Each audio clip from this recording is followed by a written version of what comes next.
அம்மன்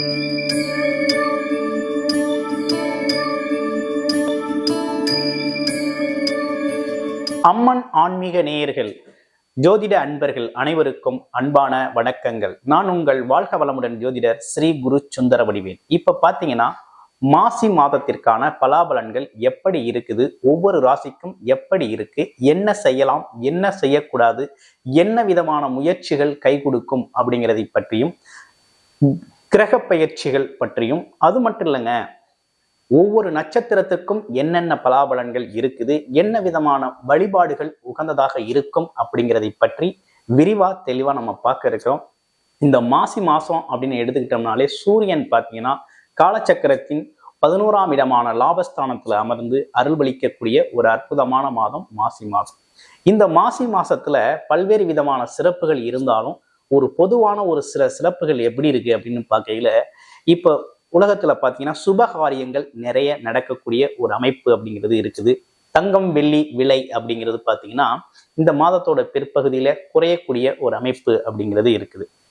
அடுத்து பாருங்க, அரசியல்வாதிகள் சச்சரவுகள் அப்படிங்கிற ஒரு விஷயம்லாம் கொஞ்சம் பிரச்சனைகள்லாம் குறைய ஆரம்பிக்கக்கூடிய ஒரு காலகட்டமா இருக்கு. பணப்புழக்கம் அதிகரிக்கக்கூடிய ஒரு காலகட்டம் இந்த காலகட்டம். இப்ப இந்த மாதத்துல 9 சுப முகூர்த்தங்கள் வருது. அது மட்டும் இல்லாம வாஸ்து நாள் இருக்குது.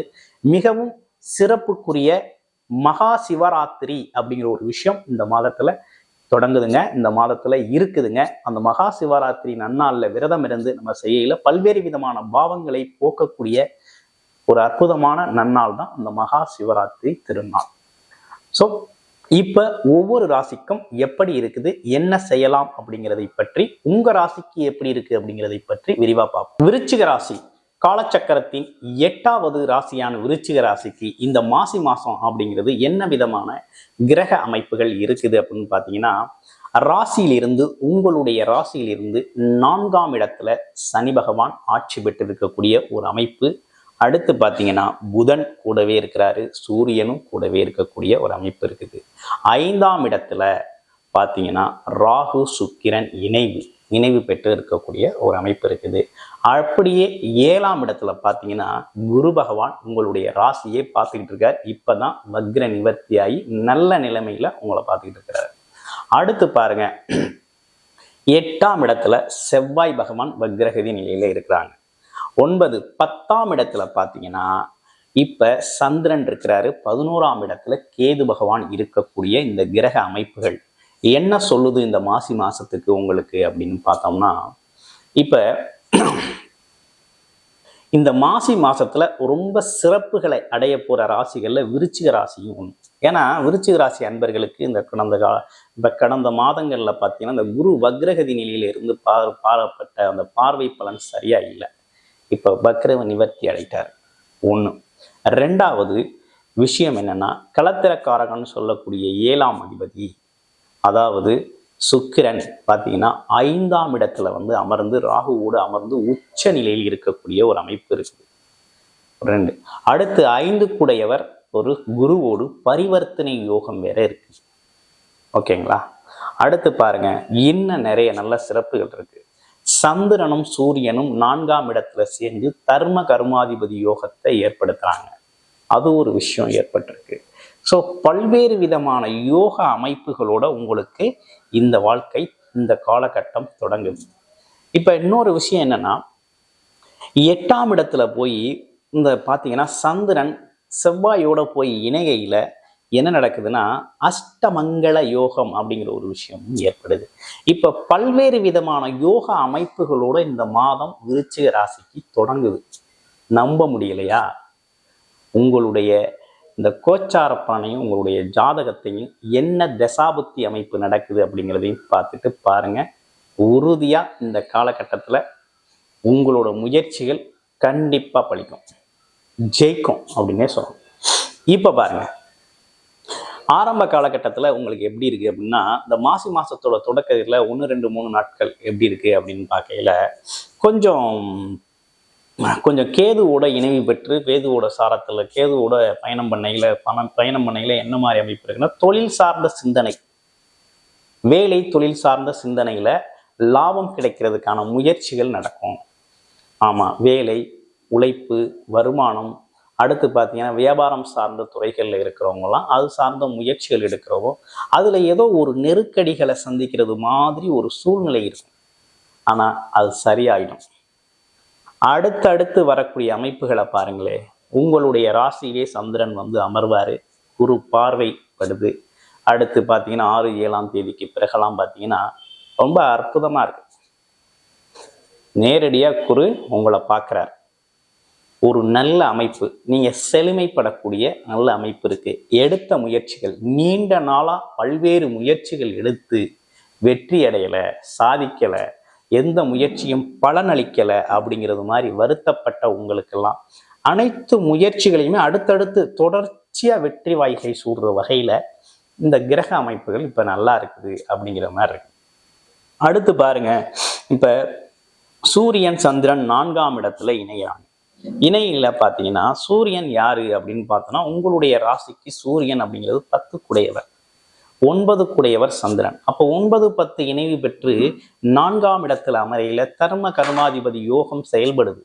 இந்த யோகம் என்ன விதமான வாய்ப்பை தருதுன்னா வண்டி, வாகனம், வீடு, இடம் சம்பந்தப்பட்ட விஷயங்கள்லாம் உங்களுக்கு பொருள் சேர்க்கை, சொத்து சேர்க்கை அமையக்கூடிய அமைப்பு அப்படிங்கிறது உருவாகுது. தாயோட உடல் ஆரோக்கியம் மேம்படக்கூடிய ஒரு அமைப்பு இருக்கு. அதே போல பயணங்கள், திடீர்னு ஒரு பயணங்கள் போகிறது, பயணத்தின் மூலமாக லாபம் கிடைக்கிறது, ஏதோ ஒரு விஷயத்துக்காக ஒருத்தரை சந்திக்க போகிறது கிடைக்கிறது அப்படிங்கிற மாதிரி நல்ல வருமானம், நல்ல ஒரு விஷயங்கள் நடக்கிறது அப்படிங்கிற மாதிரி இருக்குது. சுகஸ்தானத்தை பெருக்கிக் கொள்ளக்கூடிய காலகட்டமாக இருக்குது. அப்போ வீட்டுக்கு அது தேவை இது தேவைன்னு பல நாட்களாக வீட்டு உறுப்பினர்கள் சொல்லியிருப்பாங்க, அதெல்லாம் செய்ய முடியாத சூழ்நிலை இருக்கும். இப்போ செய்யக்கூடிய சாதகமான அமைப்புகள் உருவாகி இருக்கக்கூடிய காலகட்டமாக இந்த காலகட்டம் உங்களுக்கு இருக்குது. அடுத்து வேற என்ன சிறப்புகள் இருக்கு அப்படின்னு பார்க்கையில இந்த 5ஆம் இடத்துல உங்களோட சுக்கிரன், 7க்குடைய சுக்கிரன், ராகு, சந்திரன் போய் சேர்றாரு, பாக்யாதிபதி போய் சேர்றாரு. என்ன நடக்குது அப்படின்னு பார்த்தோம்னா மிகப்பெரிய பொருளாதாரம், நல்ல ஒரு பொருளாதாரத்தை ஈட்டக்கூடிய காலகட்டமாக அந்த காலகட்டம் நல்லபடியா இருக்கு. ஒரு புதிய பொருளாதாரத்தை நோக்கிய பயணம் அப்படிங்கிறது சூப்பரா இருக்குது. உங்களுக்கு தாராளமாக இந்த காலகட்டத்தை நீங்கள் பயன்படுத்தக்கூடிய வகையில் நல்லா இருக்குது அப்படின்னே சொல்லணும். இதில் ஒரு முக்கியமான விஷயம் என்னன்னு கேட்டோம்னா, இந்த சந்திரன் பார்த்தீங்கன்னா குருவோடு சேர்ந்து உச்ச நிலையில இருந்து உங்கள் ராசியை பார்ப்பார், குருவோட சேர்ந்து பார்ப்பார். அந்த காலகட்டத்தில் உங்களை வந்து யாருமே அசைச்சிக்க முடியாது. அதாவது இந்த மாதத்தோட பிற்பகுதியில், அதாவது 15 தேதி 16 தேதிக்கு பிறகு பார்த்தீங்கன்னா சந்திரன் உச்ச நிலையில் பார்ப்பார்.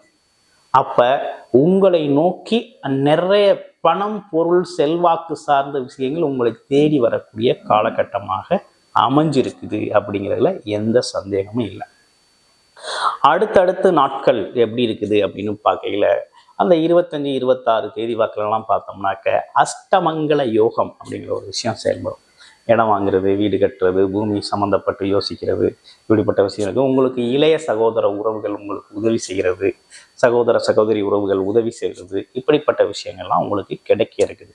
இதில் முக்கியமான ஒரு விஷயம் என்னென்னா, விருச்சிக ராசி அன்பர்களுக்கு சொல்ல வேண்டிய முக்கியமான விஷயம்னா, கொஞ்சம் டென்ஷன், கோபம், வருத்தம், மனக்கவலை, ஆமாம் கொஞ்சம் சோம்பேறித்தனம், இதெல்லாம் வந்து நம்ம வந்து கொஞ்சம் விலக்கி வைக்கணும். ஏன்னா கடந்த கால கசப்பான அனுபவங்களில் பெற்ற அந்த விஷயங்கள்லாம் கொஞ்சம் தேங்கி நின்றுக்கிட்டு இப்போ வரக்கூடிய சாதகமான சூழ்நிலையை பயன்படுத்த முடியாத அளவுக்கு நெகட்டிவ் தாட்ஸ் அப்படிங்கிற ஒரு விஷயம் மட்டும் நமக்குள்ள செயல்படும். அதை அப்படியே விலக்கி வச்சுட்டு ஒரு புது முயற்சி, புதிய பொருளாதாரத்தை நோக்கி, புதிய ஒரு மகிழ்ச்சியான ஒரு வாழ்க்கையை நோக்கி பயணம் பண்ணுங்க. ரொம்ப அற்புதமாக இருக்குது உங்களுக்கு. அதில் எந்த மாற்றமும் எந்த சந்தேகமும் இல்லை. ஆமாம், குடும்பத்தின் மகிழ்ச்சிங்கிறது உறுதியாக நல்லா இருக்குது. ஆமாம், இதில் இன்னொரு விஷயம் என்னென்னு கேட்டிங்கன்னா, இந்த 4ஆம் இடம் அர்த்தாஷ்டம சனி, 4ஆம் இடத்துல இருக்கக்கூடிய சனியால் கொஞ்சம் இடையில சளி தொந்தரவு, ஆமாம் உடம்பு கை கால் கொஞ்சம் வலிக்கிறது, இந்த மாதிரி சின்ன விஷயங்கள் தான் வந்து போகும். அதை பார்த்து பயந்துட வேண்டாம். பயப்படாமல் உங்கள் முயற்சிகளையும் முன்னேற்றத்தை நோக்கிய பயணத்தையும் சிறப்பாக செய்யுங்க. ஜெயிக்கிறது உறுதியாக இருக்குது. முதல் நட்சத்திரம் அப்படின்னு பார்த்தோம்னா விசாக நட்சத்திரம்.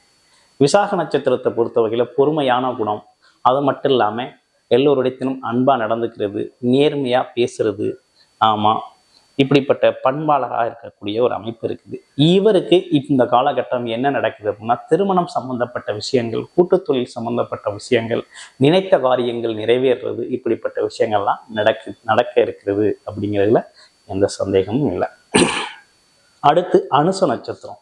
சொந்தமா தொழில் செய்யணும், முன்னேறணும் அப்படின்னு துடிச்சுக்கிட்டு இருக்கக்கூடிய நட்சத்திரம். ஆல்ரெடி பண்ணிக்கிட்டு இருக்கவங்க, தொழில் செஞ்சுக்கிட்டு இருக்கவங்க, உங்களோட தொழில் சார்ந்த விஷயங்கள் எல்லாமே சிறப்படையக்கூடிய காலகட்டம். இதுவரையும் ஒரு மந்த நிலை இருந்திருக்கும் இல்லையா, அந்த மந்த நிலை மாறி சிறப்படையக்கூடிய ஒரு நல்ல காலகட்டம், நல்ல சூழ்நிலை, நல்ல கிரக மாற்றங்கள் அப்படிலாம் நடந்திருக்கு. என்ன அப்படி நடந்திருக்கு அப்படின்னு பார்த்தீங்கன்னா, இந்த குரு பகவான் வக்ரகதி பெற்று வக்ரகதி நிலையில் இருந்தவர் வக்ர நிவர்த்தியாகி நல்ல சுபத்தன்மையோடு உங்களை பார்க்கறது மட்டும் இல்லாமல் குரு சுக்கிரன் பரிவர்த்தனையோடு இருக்கிறது அப்படிங்கிறது ரொம்ப அற்புதமாக இருக்குது. ஆமாம், ரொம்ப சிறப்பானது. 5 உயரில் இருக்கிறதும் 7 5 இருக்கிறதும் பார்த்தீங்கன்னா திருமண வாழ்க்கை, திருமணம் சம்பந்தப்பட்ட விஷயங்கள், குடும்ப வாழ்க்கை சம்பந்தப்பட்ட விஷயங்கள், அது மட்டும் இல்லைங்க, உங்களோட ஆழ்மன எண்ணங்கள், ஆசைகள் நிறைவேறக்கூடிய ஒரு அற்புதமான மாதமாக இந்த மாதம் உங்களுக்கு ஜொலிக்க போகுது. அப்போ இந்த மாதம்ங்கிறது 12 ராசிகளில் உங்களுடைய ராசிக்கு தாங்க ரொம்ப சிறப்புடையதா இந்த கிரக அமைப்புகள் ரொம்ப அற்புதமாக அமைஞ்சிருக்கு. புதிய பொருளாதாரத்தோடு ஒரு ஆடம்பரமான ஆரோக்கியமான ஒரு சிறந்த வாழ்க்கை அப்படிங்கிறது இந்த விஷயங்கிறது இந்த மாசத்துல நடந்தேறுது. ஓகே, இவ்வளவு விஷயங்கள் இருந்தாலும் உங்களுடைய பிறப்பு ஜாதகம் அப்படிங்கிறது ரொம்ப முக்கியமா இருக்குது. ஏன்னா உங்களுடைய பிறப்பு ஜாதகம் இப்ப என்ன தசாபுத்திய சொல்லுது, என்ன விதமான தசாபுத்தியை காமிக்குது, எதை செய்யறதுக்கு உகந்த காலகட்டமா இருக்குது அப்படிங்கிறத பார்த்துட்டு இந்த காலகட்டத்தில் அதற்கான முயற்சிகளோடு வெற்றி அடைகிறது அப்படிங்கிறது ரொம்ப முக்கியம். கூடுதல் ஆலோசனை தேவைப்படுது அப்படின்னா டிஸ்பிளேல தர நம்ம நம்பருக்கு கால் பண்ணி அப்பாயின்மெண்ட் வாங்கிக்கிட்டு உங்களுடைய முழு பிறப்பு ஜாதகத்தோட நீங்க இதெல்லாம் ஒப்பிட்டு கேட்டு தெரிந்து கொள்ள முடியும். ஓகேங்களா? அடுத்து பாருங்க, உங்களுடைய ராசிக்கு இப்ப இருக்கக்கூடிய கிரக சூழ்நிலைக்கு என்ன விதமான வழிபாடு உகந்ததா இருக்கும் அப்படின்னு பார்க்கணும். அப்படி பார்க்கையில இந்த கோச்சார அடிப்படையில் அப்படி பார்க்கையில முதல் முறையா நீங்க என்ன பண்ணணும்னா, இந்த ஆஞ்சநேயர் வழிபாடு அப்படிங்கிற ஒரு விஷயம் ரொம்ப முக்கியம். அடுத்து பாருங்க, சனிக்கிழமைகள்ல செஞ்சுக்கணும். அடுத்து செவ்வாய்க்கிழமைகள்ல பார்த்தீங்கன்னாக்க நீங்க செய்ய வேண்டிய முக்கியமான வழிபாடுன்னு பார்த்தோன்னா முருகன் வழிபாடு அப்படிங்கிறத தொடர்ச்சியா செஞ்சுக்கிட்டு வரணும். செஞ்சுக்கிட்டு வாங்க. வாழ்க்கை வளமாகும். வாழ்க வளமுடன்.